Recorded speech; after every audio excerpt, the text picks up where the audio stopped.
دا ابو سعید خدری یو روایت دی، عجیبه روایت دی. وایي چې کله د روژې مبارکه میاشت راسي فتحت ابواب السما فلا یغلق منها باب، د اسمان ټول دروازې خلاصې یو هم نه بندېږي حتی یکون آخر لیلة من رمضان، د روژې د وره میاشتې د اخرې ورځې پر دا دروازې خلاصې.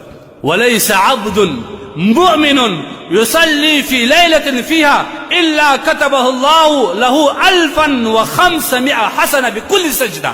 وای په دغه ورځ کې په دغه شپه کې د شپې که یو بنده راولاړ سي خدای جل جلاله ته په عبادت باندې ودرېږي پر یوه سجده باندې الله تبارک وتعالی 1500 نیکۍ ورکوي، 1500 نیکۍ الله ورکوي. ما او تا د دغه سجدې وخت پر څه شي باندې تېر کړی دي؟ اوس ما راته وویل علی الاعلان دا پیغامونه شروع دي چې د بولدک په سپین ولسوالۍ کې په پلانکي سټېډیم کې د فوټبال یو ټورنمنټ راوتونکی دی.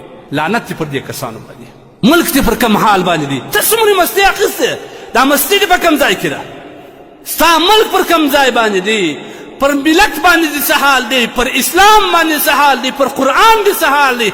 قرآن دې اور ته وولېدي، په قرآن دې نجس خلک وختله، قرآن دې لټرین ته واچوئ، ستا د نبي کارټون تیار سو. او بدبخته دا خو دې نه وایي چې راځي په سټېډیم کې یو مظاهره کېدونکې ده. څومره د اسلام نه لرې خلک دي. اوس بیا په دا کمنټ کې یو چا ورته لیکلي وو ول د خدایه وبېرېږه دا خو د روژې میاشت ده، ول دا خو در دې ښه دی چې خلک پتې کوي درواغ کوي، در دې ښه دی چې زموږ سټېډیم ته راسي. دلیل عمر باندې وایي ګناه ته ګناه نه ویل.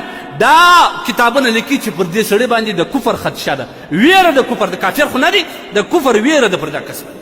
ګناه ته سړی ګناه نه وایي. مبارکه میاشت ده، پر یوه سجده باندې پر یوه سجده باندې تا ته د 1500 سجدو اجر درکوي. او که ستړی سپېڅل لمونځ دې وکړي بیده سولې دا ټوله شپه لکه ته چې په عبادت باندې اخته یې. ما او تا په څه شي باندې تېر